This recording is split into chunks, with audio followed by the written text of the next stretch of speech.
they told me that they want to start this organization, this collaboration to do art diagnostics.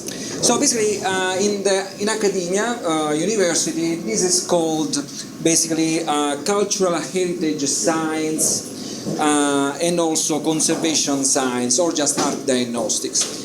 And basically, I mean, they know about it already, but probably for some of you it's still something new.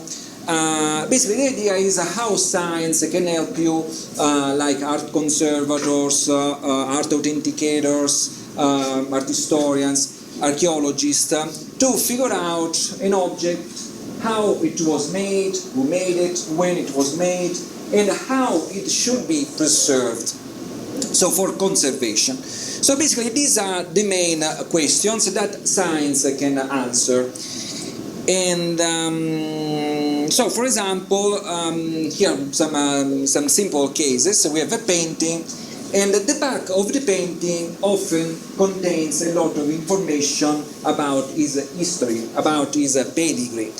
And in order to reveal this information, we use science. So then it could be science very complicated, I say not complicated, but very high-end equipment, synchrotron radiation, for example, facilities, electron microscopes, for example, that are not like simple, but still very expensive, or could be simple equipment, like, for example, infrared photography.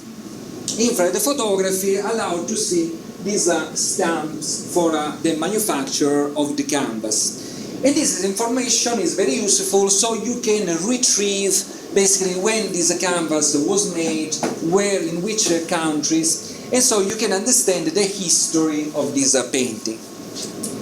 And this can be done with this relatively simple and I call it practical equipment. So something basically that restorers, conservators can actually buy, use, and be trained to use them. So about myself, I'm a physicist, so the name is Antonino, and I have always had this interest for art archaeology.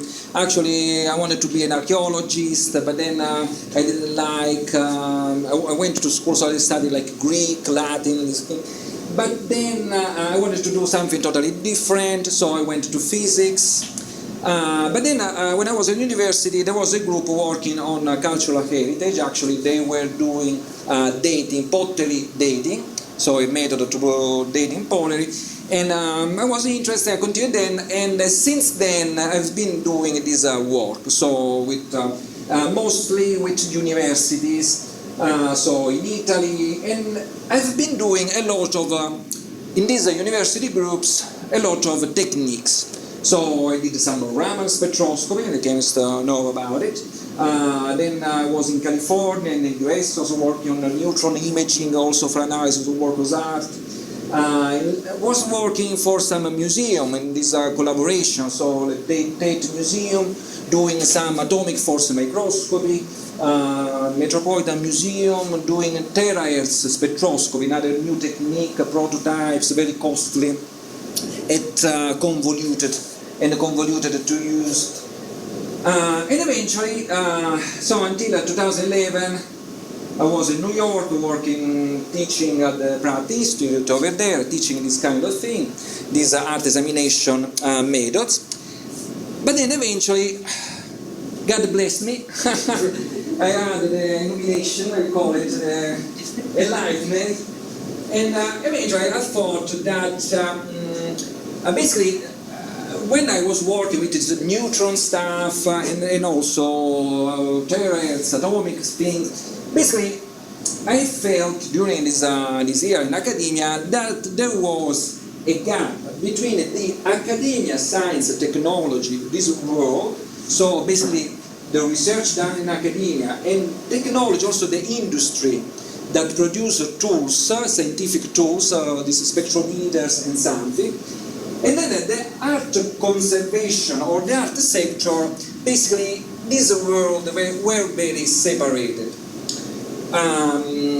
So basically, when I was doing like terahertz technology for applied to art, we didn't have really in mind how it was practical for this sector, for the art conservators. And there are a number of reasons why this is not practical, because there are costs, so a piece of equipment that is very costly. There is also another reason is it's difficult to understand the process, so basically to use this equipment you need like a full professor at university, 4 PhD students to do it. They have a high cost of maintenance, you need to hire specialized people to run this equipment, to maintain it, to interpret the data. So basically what happens is that few museums, I call it the Ivy League of the museums, like the Metropolitan Museum, the Getty Museum, the British Museum, so these big museums, few in the world, basically they have resources to have their own laboratory for scientific research. So there are very good scientists, very prepared, but they work just for the museums, because the curators of the museums have their need, they want to do some research, discover things and so on, and so they just do work for them. So what happens is that there is a little bit of collaboration between academia, universities, and this Ivy League of museums, but 99%, I call it, of museums, of conservators, so small, medium museums, they don't have basically any access to these scientific tools. And so in 2012 I started this adventure of cultural heritage science open source. So the idea was to have something reminding of the cultural heritage science, so I wanted to do science but make it open source, so available to anybody, and anybody, I mean also tools that are not expensive, that are relatively easy to use. And so in 2012 I started this adventure. It's based in Sicily, over there in the village of Via Grande, in an historical building over there, 18th century. This is over here on the bottom floor. And basically I developed my own little plan to do this a little bit of service for this 99% community of art professionals. So the idea is, first of all, what I wanted to do is my mission is promote innovative, so using new technologies that are continuously developed, innovative and practical technologies for art examination. So I don't do synchrotron radiation, terahertz radiation anymore, but everything that is practical for the real art professionals. So the plan involved developing of these tools and the dissemination of these results. So basically development, I wanted to have 4 rules that guide me through this process. The first one is the broom is still around.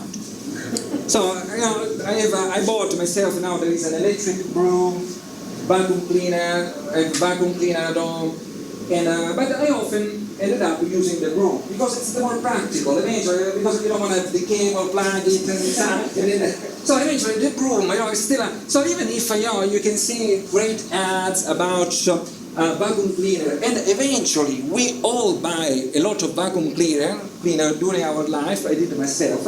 Still, eventually, the broom is still is the better one. So what I mean is that since I'm focusing not research, but I'm focusing on practical workers in this sector, if I'm an art conservator, I'm already busy with work to do. Generally, I don't get, at least in the low, medium level, I don't get that much money, so that for me makes sense to really be scientific and something. So like in Italy is what is it? It's the country dedicated to art conservation, plenty art conservation. 99% of conservators, they don't use any scientific methods. They don't have any interest in applying these methods. The reason is that there was actually, particularly in Italy, I would say, a really wrong relationship between academia and these art conservators. Basically, academia proposed their method as a research. So research means a long time. So basically what happens, if I'm a conservator, okay, I want to do a collaboration with you in academia, I have to restore a painting, for example. The academia say, okay, we can do the analysis of these pigments and something. But academia will take like 3 years to get the results. While the guy has a contract, so he has to do it in 1 month. So what happens is that he does the restoration, because he has to do that to complete the job. And then one day, after 3 years, he gets a call, we have the results, but that's the project. So what happened is that there was not really, because you need to get those results before the conservation treatment is started. So you know how to conserve, restore it better. You still know what pigments are there, so the federation and so on. Anyway, the other one is do not use a cannon to kill a mosquito, from Confucius. Also, since my experience in academia for many years, basically the idea is that there was a wrong approach. And that was that I'm in a lab, in an academia lab, I have an equipment, and I have to demonstrate that this equipment is good for everything. So basically there is this pressure to show, basically to use this equipment, so they have it, to do a lot of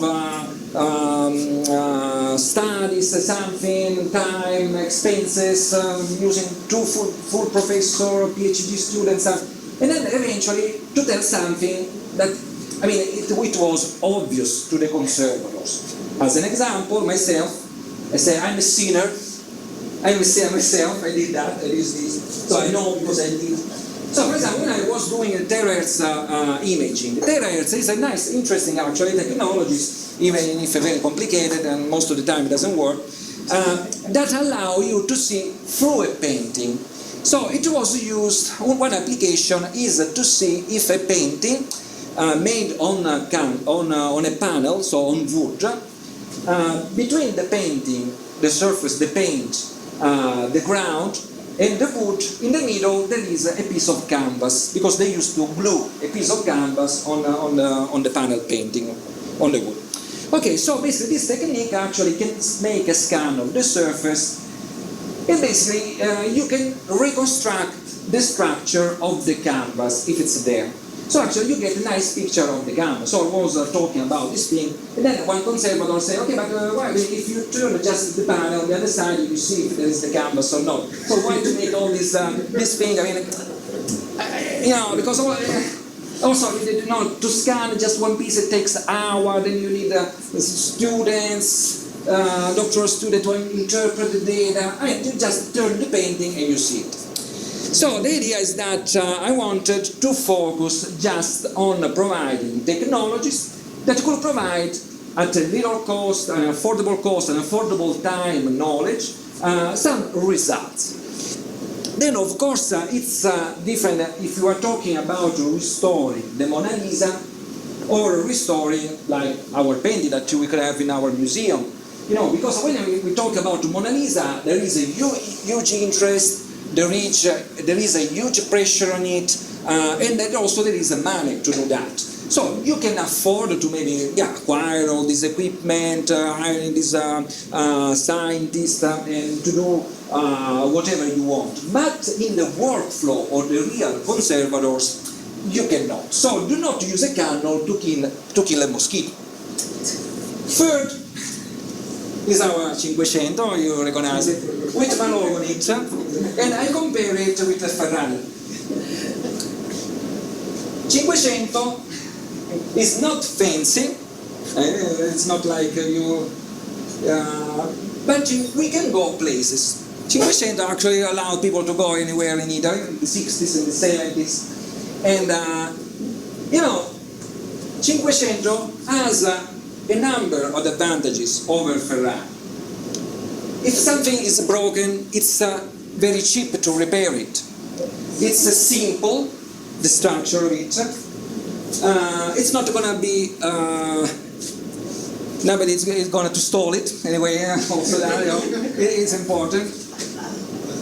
So the idea is that since the sector I'm aiming is the art conservation sector, that is a relatively poor POOR sector. Just to spell it clear, it's not a rich sector. So we are not talking about medicine, for example. So because we are talking about medicine, yeah, equipment, costly. Art sector is a relatively poor sector. Always in any country, I never heard of a restorer not complaining about, in particular in this age now, maybe in the past it was much better, now everywhere is like that. So, the important thing is to get some results and we can go place not fancy. It means even if I have a piece of equipment that is slower maybe, doesn't have a super higher resolution, but I can achieve just that result that is useful for the art conservator or for the art historians who get the information. This is it. That's for me, it's the age that I have to stop, not to go over that. And then, number 4, everyday work for an art conservator is not like academic research. Because we have to think about the cost of maintenance of this equipment if you want to use it in the art conservation studio. And the return on investment, because those are the art conservation field, I mean, they have a restricted business, a restricted budget.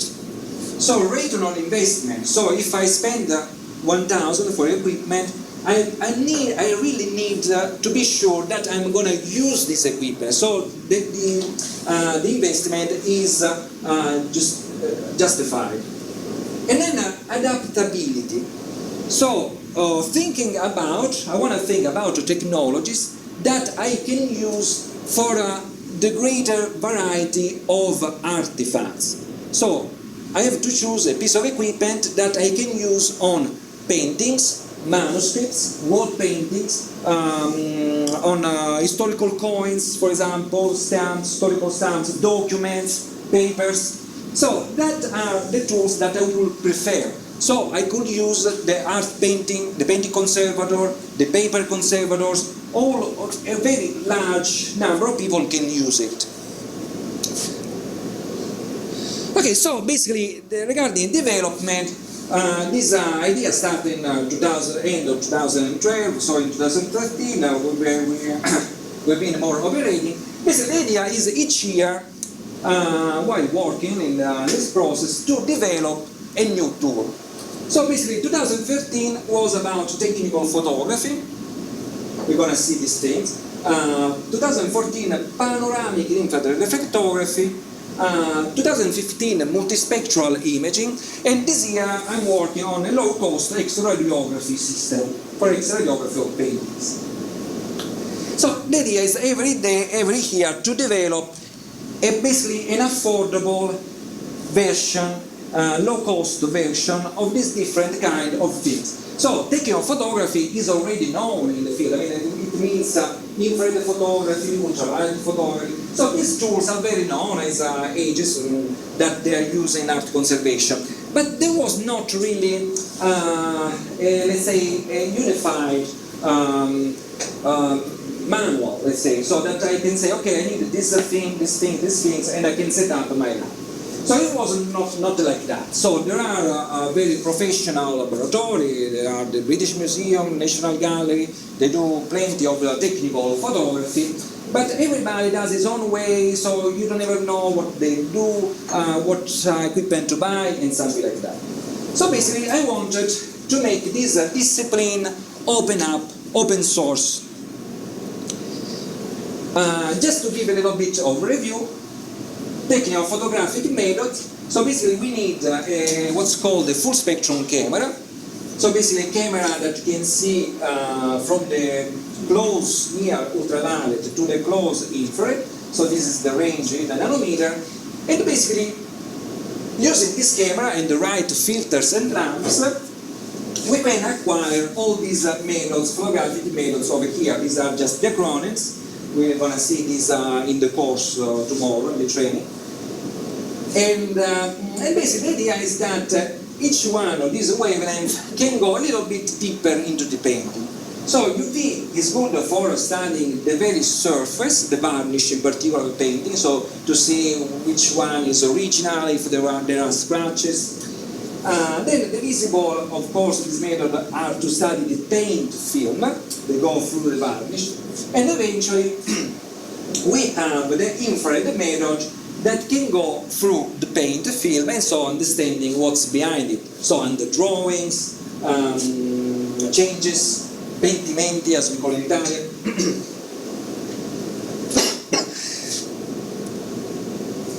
Okay, so basically I developed this method where I said, okay, so to do, we can do all these photographic methods. We're going to see them tomorrow.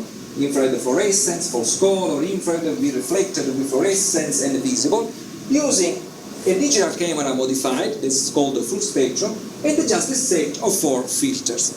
So with the right lamp, changing this filter, we can get all these things.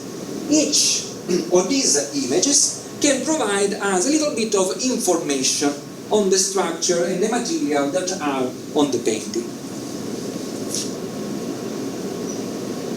So, for example, why we use this equipment? We have a painting that is dirt, still not been restored. When we do infrared, basically the dirt becomes transparent. So this, also the yellowish varnish becomes transparent, so we can see already before restoring what's behind it. For the varnish in particular, when we do infrared, boom, we see much clearer all the information on the back of this painting. Then we see this, the actual application. We have a painting, detail, photo, infrared. We see this arrow over here, and this is done just using this camera. It's useful to tell different kind of inks. So this is the back of a painting. There are stamps and writing over there.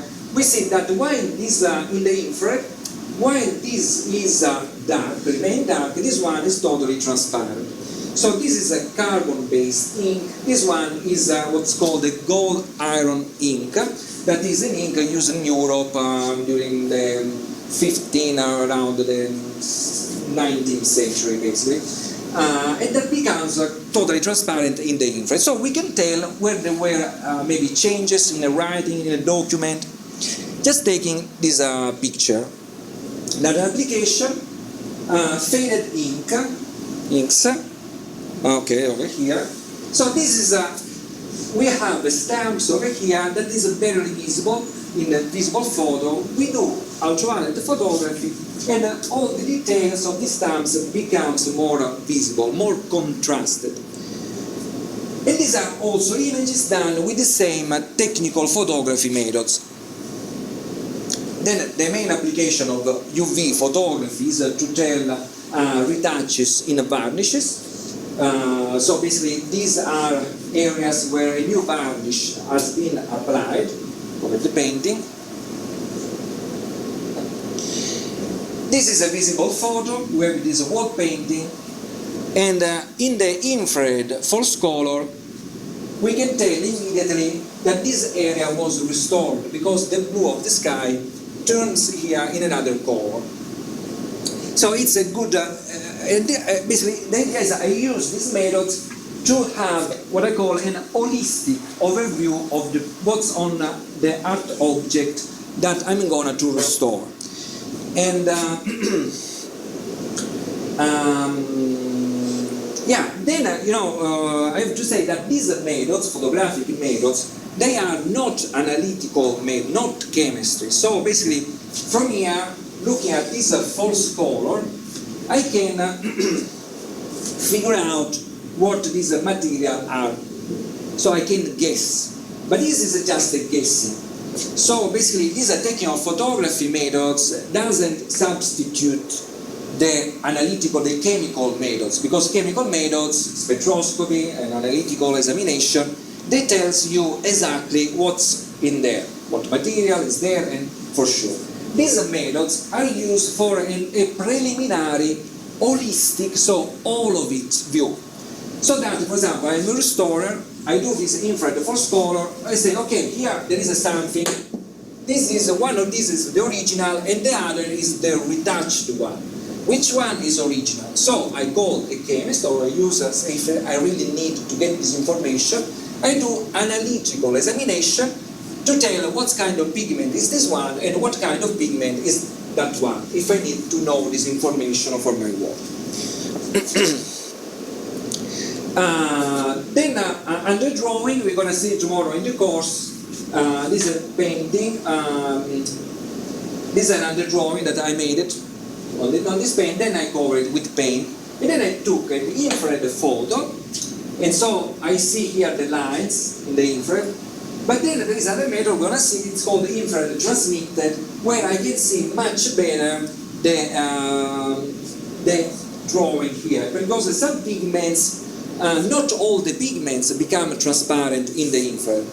So for example here you see this one is very dark here in the infrared photo, while here becomes transparent when we use this method of infrared transmitter. So basically this is infrared transmitter, is another variation of what you can do with a digital modified camera. Then they can be used for this is another method, infrared fluorescence. Here we have this painting, we have the details, visible photo, infrared fluorescence photo. This area indicates where cadmium red is. So for the restorer, can tell immediately, can separate cadmium red, new retard, that is a new pigment, from the original one, that probably is a vermilion. So basically here I made a little bit of a review. So basically these are the methods that I'm currently using in my workflow, also as an art examiner, doing this as a service also, and in the teaching. So there are things that you can do on site, so and are non-destructive. So you don't touch anything on the painting, and there is a technical photography, and then technical photography is divided into these different methods that we just had an overview. So we have Reiki light, UVF, infrared fluorescence, and so on. And each of these methods can allow you to get different kind of information. Mapping can be pigments, looking at the drawing, mapping, this one is a UVR to see zinc white, titanium white, that are modern white pigments, and so on.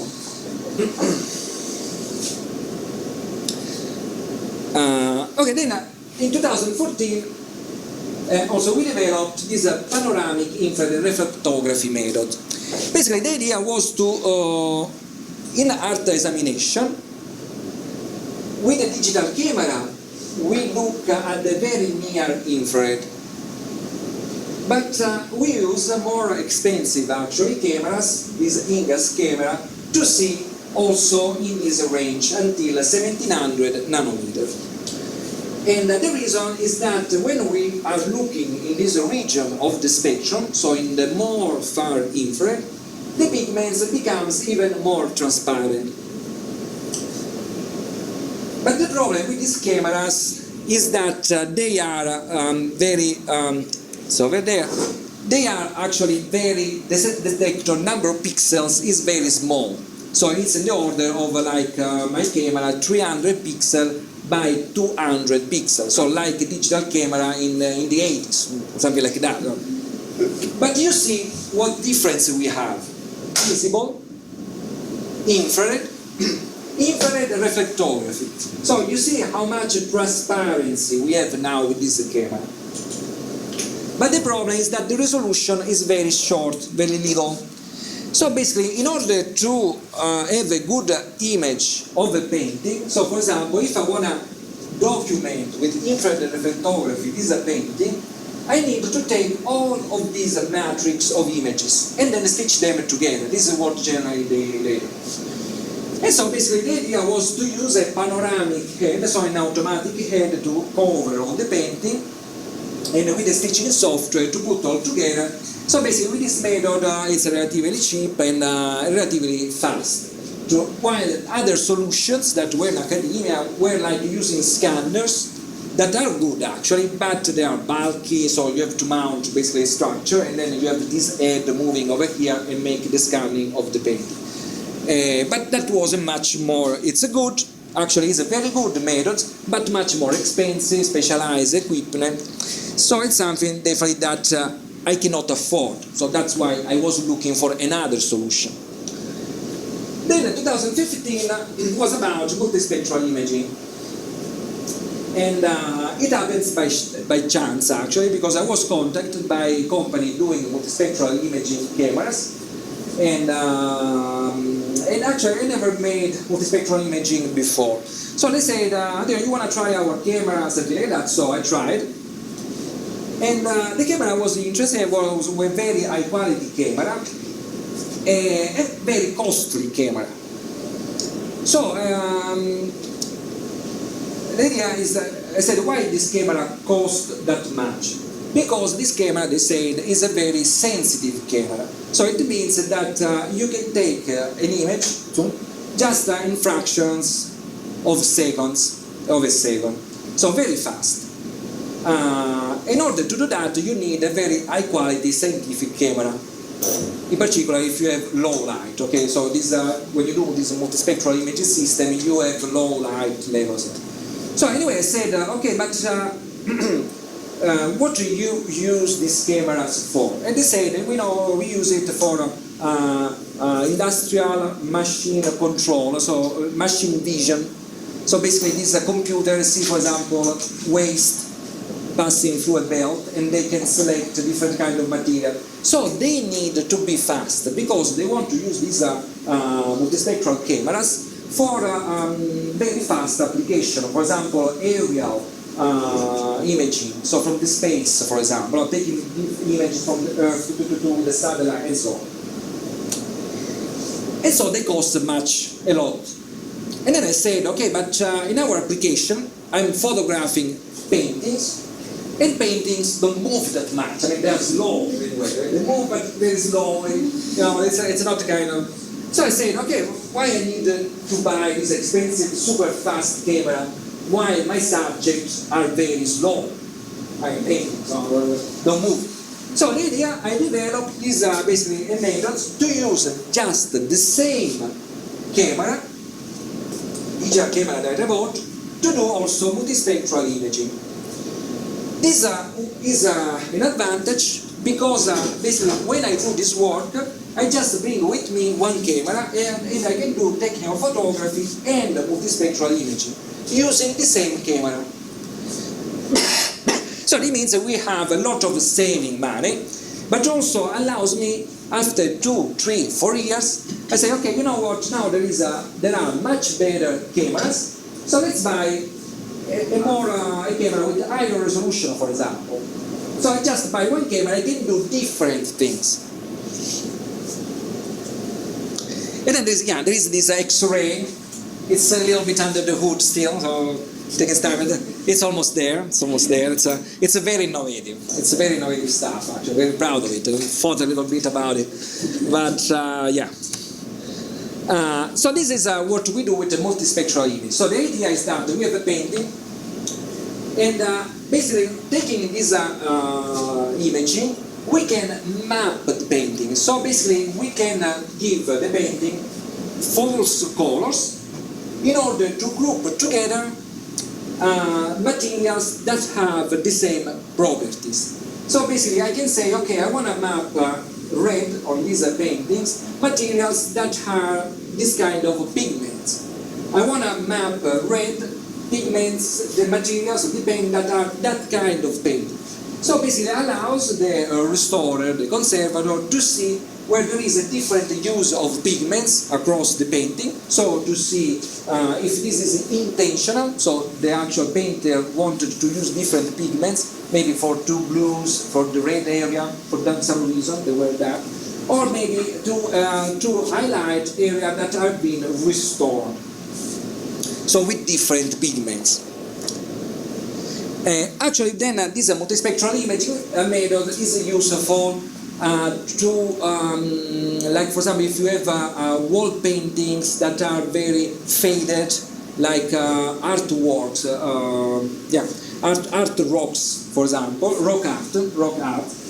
In that case, using specific bands of this multispectral imaging system, you can enhance the reading of faded art and documents. Okay, then I was also, I didn't develop this, also we make a little bit of our system. Basically, reflectance spectroscopy was well known already in the field, not something that I developed, but I am promoting these technologies because it's much more affordable than other spectroscopies, and it provides some information, in some cases very effective for the identification of pigments, and also is very related to the multispectral imaging and technical photography equipment. So basically, it's a complete the circle. Then I'm promoting also, it's not something that I developed, this is another group that did it, but I'm teaching this. It's an open source project, it's called the Reflectance Transformation Imaging. And basically, it is like a more advanced raking light system. It's done all on the computer. We take pictures of the subject, and basically then on the computer we can elaborate this image in order to make more visible the surface, the features on the surface of the art object they want to analyze. So for example, this is a diffuse normal photos of this painting done by my dad, just what I found at home. And this is the RTI image where I have enhanced the surface of the painting. So I see here that probably there was a problem on the support used for painting. So here basically the paint raised the canvas, so using some deformation. It's very useful for basically when you want to see incisions that are barely visible. So for example, I used it for historical graffiti, like in catacombs there back in Sicily. People like in the Middle Age, they used to write graffiti while visiting these catacombs. And these graffiti so have information about what kind of people went there, for what reason, something. And so with this raking light, you can better see these incisions. It's also used for paintings, for Caravaggio, for example, because Caravaggio, instead of making underdrawing, so with a pencil, he used to make incision on the ground that was still fresh. So basically, with this method, you can make more visible if and where these incisions are. So make it more visible than just with raking a light and your naked eye. Any questions in the meantime? Just stop me if you have any questions. Then in the meantime, so what I'm doing is also developing, sometimes, actually, tools that could be useful for other research group professionals that want to start to practice these methods. So one of these was the pigment checker. So basically, I made this collection of pigments, historical, and also now I'm putting modern ones used for restoration or in contemporary modern art. And the idea is that it is a tool where basically you can practice imaging. So you can tell the different technical photography, how these pigments will look in the different technical photographic methods.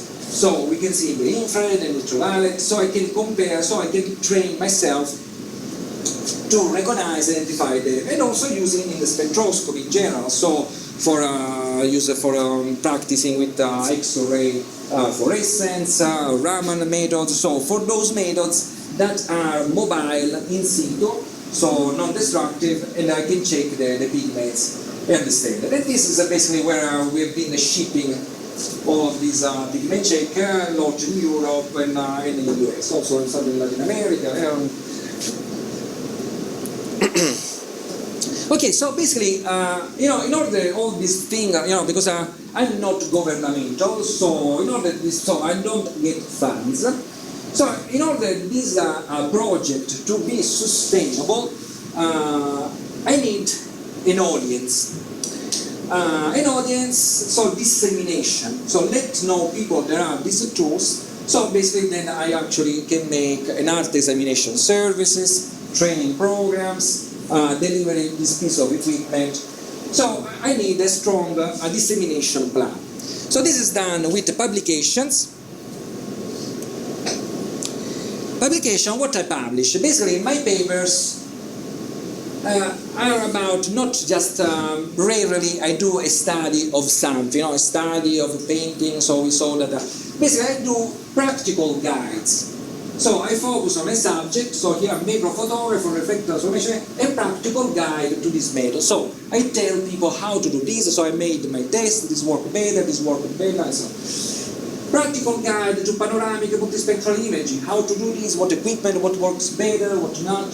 Practical notes on ultraviolet technical photography, technical recommendation, and databases. So I made this spectrometer. I make available for everybody a database of this spectra that you can download and compare your spectra and what you do. Then I have a blog, so a website, and the chsopensource.org, and the goal is to increase actually over the years the average visits per day. We have a newsletter that you can register, and again the website of course is where all this information is stored and ordered tidy there. Then there is a service I do, so is an art examination. So people call me to do this same amount of data on their art. So the idea is to be mobile. This is very important also because, okay, I have something I want to be studied, but I cannot, there are reasons why you want the equipment to go to your place. So it's going to be costly or a problem to move your art to the laboratory. So if the laboratory can come to the site, often is much better. So basically all this equipment that I use goes in this luggage, basically the hard case here and one and the carry-on luggage. And basically what I do is on the spot, so in the museum, in the library, in the house of this private collector, for example, I mount a little bit of this laboratory on the spot. And I start to collect this information. Then what I do, once I collect these photographic methods, is to taking, if necessary, to take samples, tiny bit of paint, because then with this tiny bit of paints, I can send them to the laboratory that I collaborate, where they do a lot of analytical methods, so where I can get a lot of information, very specific. But before doing this, it's important to do this imaging method. Because, for example, I have a painting. Okay, so I want to know what pigments are in this painting. And I see red, I see blue, I see green. So I go there, I start to take some blue, some green, some red. I could take these samples from areas that have been restored. So I could find there new pigments. So then I say to the clients, you know, this is a fake, it's not an old painting, because there are modern pigments. So before taking samples, it's good to do a technical photographic documentation so you can distinguish original area from retouching, and so make a more accurate sampling. Okay, then there is a trainings. This last one is a diverse audience, so that is interested in these things. Conservators, fine art photographers, so people that work in this sector as a photographer, art historians, conservation scientists. Also there are some auction. And the idea is what I do in this training is just hands-on activity. So I show how to do the thing. So I don't talk about what is infrared radiation, what is UV radiation. because it's not my subject. Just go through the point. So that's the idea, very professional aimed training programs. The goal is to illustrate in the practical workflow. So I want people that see what I do, how to do it, and can replicate and use it, this technique for their workflow. And and then basically these are methods, this training have been doing around the world now. People are requesting them, and mostly they are conservation scientists actually, so people, scientists that also want to apply these methods, conservative enterprise, and a little bit of art photographers. Okay, this basically is the program for tomorrow. We're going to do a full day of technical photography, so the camera. Then on a Wednesday, infrared reflectography with the panoramic method. RTI is for incision detection and reflectance spectroscopy, and then another full day of multispectral imaging. That's a bit more complicated because we need to use some editing software. Thank you. You're 50 minutes talking, so that's all. Thank you if you have any questions, and for you.